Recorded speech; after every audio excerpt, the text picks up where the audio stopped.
Want to know exactly how to use Pinterest to drive targeted viewers to your Etsy shop? Then keep watching this video.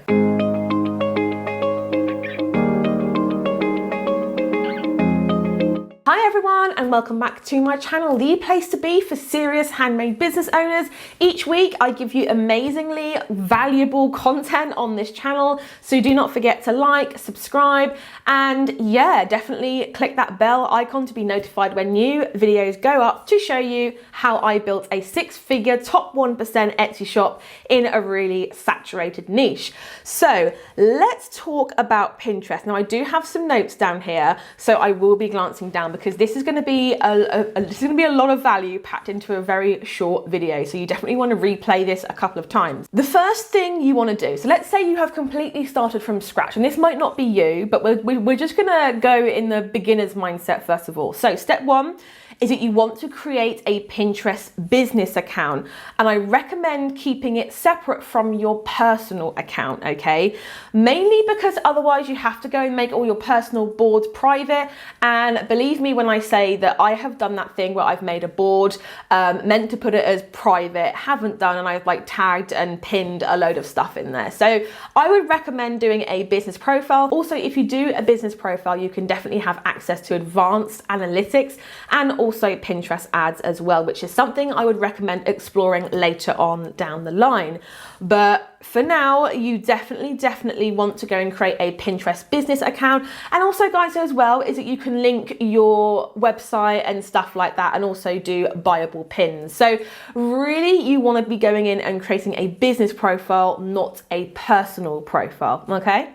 So number two is to brand your Pinterest account. Now you need to be branding this in line with your brand guidelines. And if you don't know what that is, it is something that I teach you guys, which is to create an A4 document with your font, your colors and stuff like that on it, okay? But you need to be branding your Pinterest the same as your entire business, because what you don't want to happen is for someone to go onto your Etsy shop and then click through to your Pinterest and your Instagram, and each one of those is different. You want to make sure that they are cohesive, okay?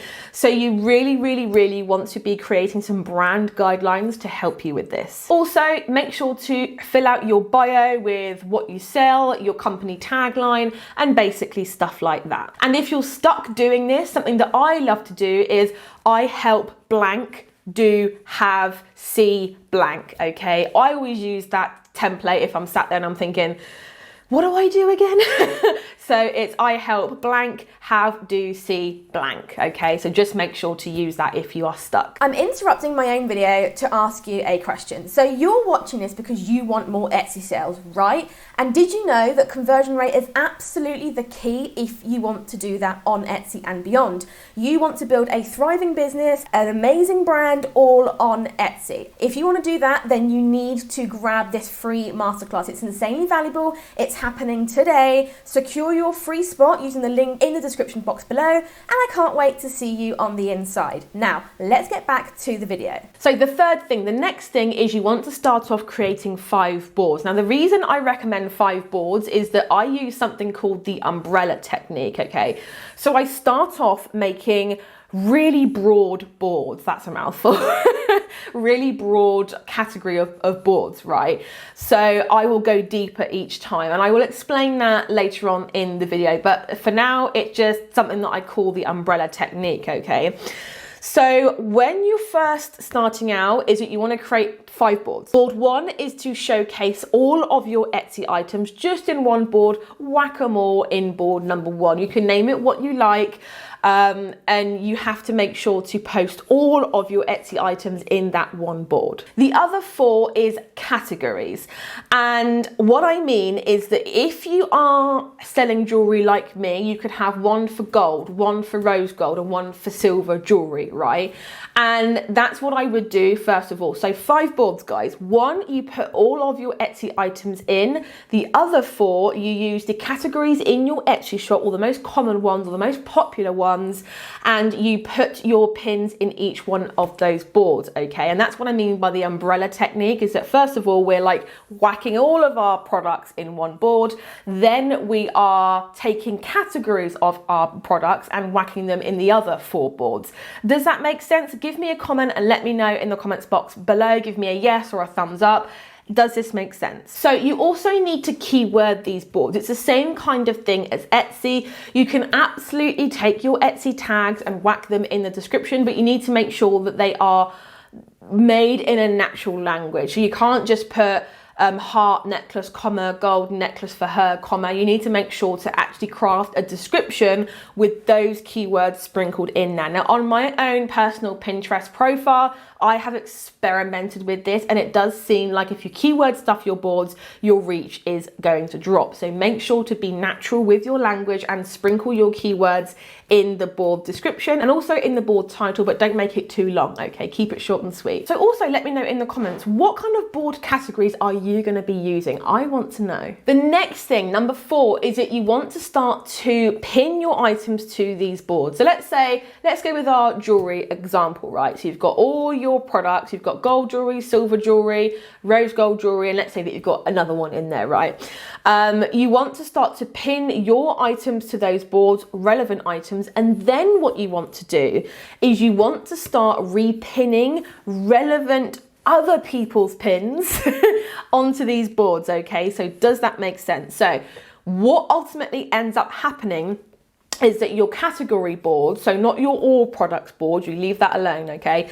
Your category boards ends up having a mixture of your product pins and other people's content. Now, I'm not saying go to pin other people's jewelry and stuff like that, but let's say, for example, that you've got a gold jewelry board. You want to be going and finding outfits for gold jewelry. You want to be going in and finding jewelry boxes and stuff like that. You just want to embrace the aesthetic of that category of board, and you want to start to repin other people's pins within that board. So repinning, if you're stuck, is basically like sharing another person's piece of content and saving it to your board. It's like sharing a Facebook post. That's kind of the way that I like to think of it. It's like sharing a Facebook post, but you're sharing it to your own board and keeping it there, okay? So I hope that makes sense. Hope that makes sense. So the next bit is really, really super important. Group boards are no longer an effective way to repin other people's stuff. Why? Well, I'm going to put something up on the screen which shows a recent change to group boards on Pinterest, okay? It used to be that everyone collabed on a group board and their followers would see what they put on that board. So it was a really great way to network and connect with other people within their audience, okay?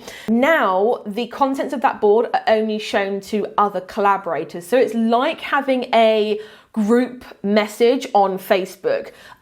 Their friends cannot see the content that is being posted in that group chat. That is what Pinterest group boards are like. So I would not recommend using group boards anymore. They're no longer a decent thing to use.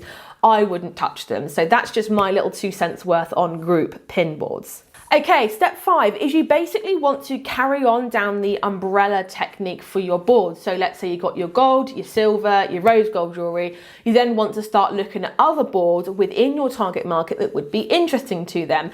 And then you want to start mass pinning, okay? If you want severe Pinterest growth, you're gonna wanna get Tailwind. That is the Pinterest scheduler that I use. This video is not sponsored. I don't get any affiliate or anything like that. It's just my favorite one to use, and it's the one that I'd recommend you use. It's $15 a month, but honestly guys, it's so worth it. You want to be pinning about 20 to 30 times a day, right? And that sounds extreme, but if you use Tailwind, you're going to get that whole schedule done in like 2 minutes for the rest of the week, okay? So you really just want to be amping up your pinning if that's what you want to grow. So I will tend to repin 1 to 2 of my products a day in different pins with different styles, and then the rest are what I call adding value pins, which is where I'm bulking up my boards with other people's pins to make my board seem less salesy. So I'm attracting my target market in. Let's say I've got a board all about the star sign Leo. I'm going to put in my Leo jewelry in there, but I'm also going to put tattoos, aesthetics in there. I'm going to put lots of different things in that board. So anyone that's a Leo is going to be attracted into that board and therefore scroll through, see my jewelry, be like, oh my God, that's amazing. And they go and buy it. Not quite, but you get my point, right? So tip number 6 is that you want to be making sure to create eye-catching pins. Now, you absolutely can repin your items from Etsy, but here's the thing. They're going to be a square picture and not in the long infographic kind of format that Pinterest likes to have, and it looks great on Pinterest. So what I would say is to start off with, pick 10 of your items that sell really, really well for you and experiment creating new pins. Now, I'm going to put up something on the screen to show you a really good example of a pin that I've created.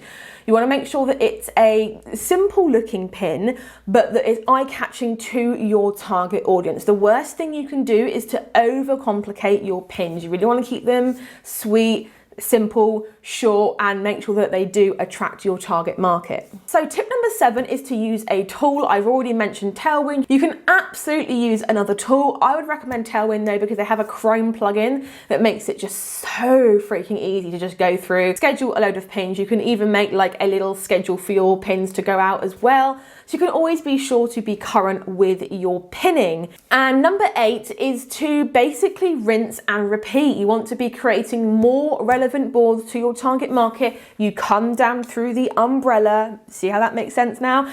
And you basically need to make more and more and more and more and more niche boards. So let's say you've done your jewelry board, then do your other categories in your Etsy shop, and then you do stuff that your target market like, and you go deeper into that. So you could have like a wedding board, then you do a wedding hair, wedding makeup, wedding dresses board. Then you take that wedding dresses board and you split that up into fishtail, ball gown. Do you see how this works? You basically just go niche, niche, niche all the time, and you rinse and repeat. You pin your products as well as other people's pins to bulk out that board, make it really interesting to your target market, and get the sales and the traffic you deserve to your Etsy shop. So you know now how to drive traffic to your Etsy shop through Pinterest. But what's the good in driving traffic if your listings do not convert? Well, that's why I have created a freebie for you guys. It's a 80-minute masterclass, the 3-step system to skyrocket your Etsy conversion rate. You need to be getting in on that masterclass. If you are a serious business owner, you need to watch that masterclass. The link for that is in the box below. And if you want to learn more about Etsy marketing, you definitely want to go and watch these videos. But guys, also, if you want to go and find a really supportive Facebook group, then go and join mine. The link for that is in the description box below. But for now, guys, I shall catch you in the next video. Don't forget to like and subscribe as well, and I shall see you guys soon. Bye, everyone.